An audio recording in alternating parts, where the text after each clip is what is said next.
Économie Le Max sur i24 News, merci d'être au rendez-vous. Au programme aujourd'hui, comment interpréter la victoire de Syriza? Les législatives anticipées en Grèce ont livré leur verdict hier soir. Grand gagnant de son pari, Alexis Tsipras a maintenant les mains libres. Mais quel est son vrai pouvoir face aux créanciers du pays? Dette, austérité, relance, on en parle dans un instant avec Franck Khalifa. Et puis l'Afrique s'ouvre à la finance islamique. En quête de capitaux, les banques du continent veulent saisir l'option de financement en provenance du monde arabo-musulman. Et après l'Afrique du Sud ou le Sénégal, c'est la Côte d'Ivoire qui va souscrire un premier emprunt de ce type. Un forum avait lieu à Abidjan la semaine dernière et on s'y intéresse dans quelques minutes. Voilà pour les titres, bienvenue à tous. Avant tout cela, on fait le tour de ce qui fait l'actu écho de ce lundi avec d'abord ce scandale naissant. Volkswagen épinglé aux États-Unis pour tricherie. Le constructeur allemand qui vient de devenir numéro 1 mondial devant Toyota au premier semestre aurait cherché à dissimuler le niveau réel des émissions de gaz polluants de certains de ses modèles. D'après les autorités américaines, Volkswagen aurait doté près de 500 000 véhicules d'un logiciel capable de détecter un test de mesure anti-pollution et d'enclencher automatiquement un mécanisme de limitation des émissions. Du coup, Volkswagen s'expose à des pénalités pouvant aller jusqu'à 18 milliards de dollars. Le PDG du groupe a exprimé ses regrets aux clients. Alors après ces révélations, on peut s'attendre à des conséquences sérieuses pour Volkswagen. Le monde de l'automobile et l'Allemagne entière sont en émoi. On est en plein salon de Francfort. On parle d'un géant industriel, 270 milliards de dollars de chiffre d'affaires l'an dernier, 75 milliards de valeur boursière, mais plusieurs milliards partis donc en fumée ce lundi puisque l'action du groupe perdait par moment 20%, entraînant dans sa chute le DAX à Francfort. On craint désormais un impact financier et en termes de personnel. La marque a déjà annoncé qu'elle cessait de commercialiser ses modèles diesel aux États-Unis. Dans l'actualité également, l'appétit des investisseurs occidentaux pour le marché iranien, illustré une fois de plus avec ce lundi la visite à Téhéran, vous le voyez, du ministre français de l'Agriculture. Stéphane Le Foll a inauguré ce matin un bureau Business France dans l'ambassade, espace destiné à soutenir les entreprises françaises souhaitant s'implanter en Iran. 150 patrons étaient venus de l'Hexagone. Les échanges entre Paris et Téhéran se sont effondrés en 10 ans. 500 millions d'euros en 2013 contre 4 milliards en 2004. Mais l'accord sur le nucléaire ouvre évidemment de nouveaux horizons. Des nouvelles de la Chine avec le 7e dialogue économique et financier entre Pékin et Londres. Li Keqiang, le Premier ministre chinois, a reçu ce lundi le ministre britannique des Finances, George Osborne. À la clé, une série d'initiatives allant des échanges de devises à de possibles liens entre les marchés boursiers de Londres et de Shanghai. Il n'y a pas d'autre économie occidentale qui soit aussi ouverte à l'investissement chinois que le Royaume-Uni, a déclaré le chancelier de l'échiquier britannique, qui est revenu aussi sur la crise boursière de cet été en Chine. Bien sûr, il y a eu des hauts et des bas, nous l'avons vu pendant l'été, mais dans notre estimation des effets de contagion, l'impact de ces événements sur d'autres marchés financiers était relativement limité. Si vous prenez une image plus large de la Chine, même si la croissance n'est pas à 2 chiffres, son rythme va créer l'équivalent d'une économie d'au moins la taille du Royaume-Uni dans les 5 prochaines années. Et puis en Afrique, l'Éthiopie a célébré avec fierté l'inauguration du tramway d'Addis Abeba, infrastructure largement financée par des fonds chinois. Un vrai pas en avant pour le développement économique du pays et pour l'attractivité de la capitale. Un symbole aussi de modernité au service du public. Le gouvernement subventionne ce moyen de transport. Nous n'allons pas gagner de l'argent dessus. Il n'a pas un but commercial. C'est vraiment pour le public. Les tickets ne sont pas chers, entre 2 et 6 billets au maximum. Cela va profiter aux classes moyennes et aux classes populaires avec des revenus très bas. Un passage par la case marché financier. On revient sur la décision surprise pour certains de la Fed jeudi dernier. La Réserve fédérale américaine qui maintient finalement ses taux au plus bas, alors même que la croissance est bien de retour, on le sait, aux États-Unis. Alors justification de Janet Yellen, la menace du ralentissement chinois. Du coup, statu quo, on reste dans une fourchette de 0,025%. Bonjour Eric Lewin. Alors cela dure depuis 7 ans et les marchés n'y comprennent finalement plus rien. Oui, David, la décision de la Réserve fédérale américaine de maintenir ses taux d'intérêt en l'état a finalement jeté une onde de choc sur les marchés financiers, tout simplement parce que les investisseurs ont été déçus du discours de Janet Yellen, évoquant notamment un environnement économique très délicat dans les pays émergents, ce qui veut dire que la Chine ralentit plus que prévu. Alors, on aurait pu penser quand même qu'il y aurait pu avoir un geste en faveur d'une légère hausse des taux. À mon avis, s'il y avait eu une légère hausse des taux, les marchés financiers auraient peut-être progressé. En tout cas, il n'y aurait pas eu cette onde de choc. Parce que finalement, quand Janet Yellen parle d'un environnement économique international, notamment dans les émergents, assez compliqué, cela veut dire peut-être que la situation économique en Chine est pire que prévu. En plus, il y a encore un attentisme sur les marchés. On attendait une hausse des taux en septembre. Elle ne viendra sans doute même pas en octobre, peut-être en décembre. Bref, il est fort probable qu'on assiste encore à une énorme volatilité sur les marchés financiers au cours des prochaines semaines. En tout cas, l'image d'une Fed hésitante qui semble encore chercher le moment parfait pour intervenir. Merci Eric. La Grèce et le retour d'Alexis Tsipras, le Premier ministre démissionnaire le mois dernier, a donc remporté son pari. Il a bien le soutien du peuple, avec plus de 35% des voix hier soir à l'issue des législatives. Il devrait pouvoir gouverner avec les mains libres, mais sa politique devrait se limiter à la stricte application du nouveau plan d'aide accordé par les créanciers. Et les Grecs le savent, cette fois, l'austérité sera inévitable. L'effet avec Johanna Citruc. C'était un pari risqué, il l'a pourtant remporté. Avec plus de 35% des voix, Alexis Tsipras et son parti Syriza sont les vainqueurs des élections législatives. Le Premier ministre avait remis son mandat en jeu après la défection de plusieurs députés de son propre camp. Le parti d'opposition, Nouvelle Démocratie, n'a recueilli que 28% des suffrages. Ça a été une bataille difficile. Aujourd'hui, je me sens légitime parce que le peuple grec nous a donné un mandat clair pour continuer le combat à l'intérieur et à l'extérieur du pays. Au sein de la population, les réactions sont mitigées. Si certains gardent espoir, d'autres sont plus sceptiques ou même déçus. Un sentiment de lassitude qui s'est traduit lors de ce scrutin par un taux d'abstention de près de 45%. Grâce à ce vote, le peuple grec a envoyé un message, celui que la Grèce peut aller de l'avant, que nous pouvons réussir à sortir de cette période de crise économique. Je ne suis pas content, mais bon, je m'y attendais. J'espérais que les Grecs voteraient pour Nouvelle Démocratie. Le peuple grec en est conscient, les efforts et la rigueur vont se poursuivre, et ce, quel que soit le dirigeant du pays. Car il faut mettre en œuvre les réformes promises en échange du plan d'aide de 86 milliards d'euros sur 5 ans de l'Union européenne et du FMI.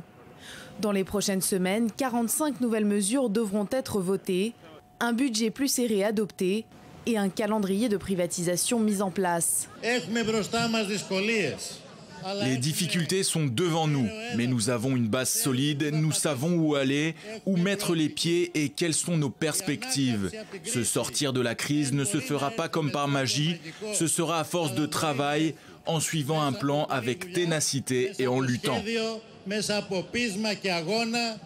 Si au deuxième trimestre, la hausse du PIB a atteint 0,9%, Athènes est loin d'être sortie d'affaires.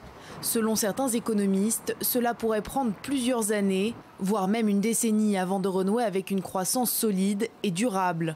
Le chômage touche toujours plus d'un quart de la population active et la dette publique, jugée insoutenable, tourne autour de 180% du PIB.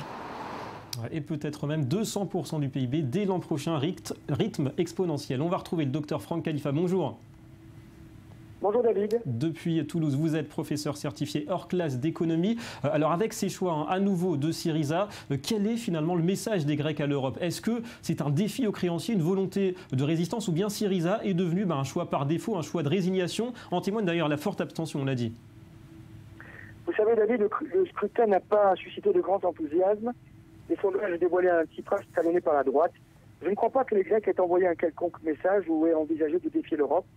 Je pense plutôt qu'il s'agit d'un vote de sympathie, c'est un personnage extrêmement populaire, et une façon de dire que les Grecs acceptent les conditions de l'Europe, mais placent leur sentinelle. C'est sans doute un comportement très méditerranéen. Alors les chantiers maintenant du nouveau gouvernement, on sait que le programme d'aide promis par les créanciers ne sera versé forcément qu'au rythme des réformes. Il faudra notamment rectifier le budget 2015 en y intégrant les nouveaux objectifs des créanciers. Finalement, Tsipras, la gauche ou la droite, ça ne change pas grand-chose pour la Grèce. Les grands choix pour le pays se font maintenant à Bruxelles ou à Francfort. Oui, il est vrai qu'on pourrait penser que cette marge de manœuvre est étroite, mais elle n'est pas si étroite que ça en ce qui concerne le remaniement du budget et les objectifs. Car tout est à faire dans ce pays, et notamment la discipline budgétaire, la réforme fiscale, la réforme des retraites et l'augmentation de la TVA. Et malgré cette très faible marge de manœuvre désormais, sur quoi Tsipras pourra peut-être peser vis-à-vis de ses partenaires européens? On peut imaginer peut-être des discussions sur une réduction de la dette, le FMI le veut d'ailleurs. Oui, une réduction ou une restructuration de la dette entraînerait de nouveau l'Europe vers une crise de la zone euro. Donc je crois que même Tsipras n'en veut pas. Ouais. Donc la tendance plutôt à un rééchelonnement, une extension de la durée de la dette. Oui, on pourra aller vers un rééchelonnement. Mais aujourd'hui, alors vous me dites sur quoi il pourrait peser sur ses partenaires. Je pense qu'en ce qui concerne la crise je m'éloigne un peu du sujet, mais en ce qui concerne la crise des migrants, où on a pu débloquer des fonds, effectivement, peut-être Tsipras pourrait lever la voix et dire, mais pourquoi pas lever des fonds aussi pour nous? Et puis limiter aussi les remboursements. Au final, sur quel levier pourra peut-être s'appuyer ce futur gouvernement grec pour tenter de relancer la machine économique, la croissance, en sachant qu'il ne contrôle plus les leviers monétaires donc, et budgétaires, puisque c'est l'Europe qui les contrôle? Oui, alors le problème grec n'est pas un problème tant conjoncturel. C'est surtout, et vous le savez David, un problème structurel. Donc c'est sur des outils structurels que Tsipras doit réamorcer la croissance. Et ça passe avant tout par les réformes et dans la tête de chaque grec. Comme pour les États-Unis, il faudra en Grèce repenser le système. Merci beaucoup, Dr Franck Khalifa, pour ces éclaircissements. Merci beaucoup, David. Allez, direction la Côte d'Ivoire, où se tenait la semaine dernière un forum dédié à la finance islamique. Les banques africaines, insuffisamment capitalisées, veulent attirer davantage de financement en provenance du monde arabo-musulman. Leur financement jugé de faible coût et altruiste, une aubaine pour de nombreux pays d'Afrique de l'Ouest. Laura Duhamel. L'Afrique fait des yeux doux à la finance islamique. Un forum lui a été consacré à Abidjan la semaine dernière. Insuffisamment capitalisées, les banques du continent noir souhaitent davantage de financement en provenance du monde arabo-musulman. Selon les spécialistes, ces ressources ont la caractéristique d'être aisément mobilisables pour les nécessités de réalisation des actions de développement, de présenter un faible coût du capital et de revêtir un caractère altruiste. Les banques africaines disposent pour l'essentiel de ressources à court terme. Ce forum pour la finance islamique en Afrique est donc une occasion importante de tisser des liens avec le monde arabo-musulman. D'autant que près de la moitié des pays membres de la Ligue arabe sont en Afrique et pèsent plus du tiers du PIB du continent. Il nous incombe aujourd'hui, plus que jamais, d'agir afin que l'économie, le commerce, l'investissement direct et la finance renforcent davantage cet enchevêtrement que nous voulons inextricable. Après l'Afrique du Sud et le Sénégal, c'est la Côte d'Ivoire qui s'apprête à souscrire son premier emprunt obligataire sur les marchés financiers arabo-musulmans pour plus de 500 millions d'euros. Le tout sous forme de soukouk, l'équivalent des obligations dans la finance occidentale. Car la finance islamique a ses propres usages, conformes à la charia. La spéculation et le recours aux taux d'intérêt sont ainsi interdits. Des spécificités qui n'effraient pas les banques africaines. Le secteur de la finance islamique offre d'excellentes perspectives pour le continent africain que nos États se doivent donc de saisir. L'Afrique n'est pas la seule terre à nouer des liens avec le monde financier arabo-musulman. En Grande-Bretagne, la Al Rayyan Bank a ouvert en 2004 ses portes. Katie Bank lui a emboîté le pas en Allemagne au mois de juillet, suivi un mois plus tard par une agence Nour Assur en France. Toutes trois conformes à la loi islamique. Voilà, la finance islamique en nette progression en Europe aussi. Allez, le Mediawatt, c'est tout de suite. La revue de presse qui nous emmène en Chine aujourd'hui, pays où l'égoïsme est très mal perçu. Bonjour Laura Duhamel. Bonjour. Alors, scandale autour de l'homme le plus riche d'Asie. Oui, alors ne laissez pas Li Ka-shing s'enfuir. C'est le titre d'un édito qui a fait scandale. Il a été publié cette semaine dans le quotidien du peuple, l'organe de presse officiel du Parti communiste chinois. Alors concrètement, de quoi parle-t-on? Li Ka-shing, c'est un milliardaire hongkongais qui vient de vendre des actifs chinois, beaucoup d'actifs, et ce, alors que son pays traverse une grave crise boursière. Alors, résultat, les médias officiels chinois l'accusent de manque de patriotisme et d'ingratitude. Pourquoi? Parce qu'en plus d'être chinois, Li Ka-shing a construit sa fortune grâce à des investissements dans son pays. Et puis évidemment, les Chinois ont peur. Ils ont peur que cette vente impacte la confiance des marchés. Alors cette inquiétude a été toutefois temporisée par les médias officiels. Et c'est ainsi que 3 jours plus tard, après cet édito, le Securities Times, un autre média officiel du Parti communiste, a publié un ultime édito. Laissons Li Ka-shing s'en aller, le ciel ne va pas s'écrouler. Ouais, ça ne rigole pas et ça fait du bruit en Chine. Laura, on s'intéresse à un sondage assez étonnant qui concerne les patrons et qui a été publié ce lundi pour la Maison Bleue et pour Le Figaro. Oui, un sondage pour le moins étonnant, car pour une grande majorité, eh bien, l'entreprise a tout à gagner à aider ses employés à concilier vie professionnelle et vie familiale. Alors, en effet, on apprend que 67% des dirigeants interrogés estiment que c'est à l'entreprise d'agir en faveur de l'articulation famille-travail. Seuls 21% y voient une charge financière nouvelle, tandis que 36% eh bien, estiment que cela peut améliorer la performance globale de l'entreprise.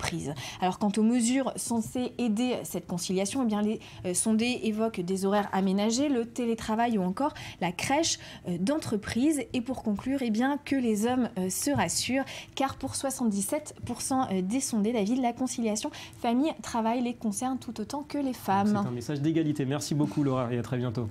Et c'est tout pour cette édition. Merci à vous d'avoir été avec nous. Économie le Mag revient très vite sur i24 News et l'info continue. Restez avec nous.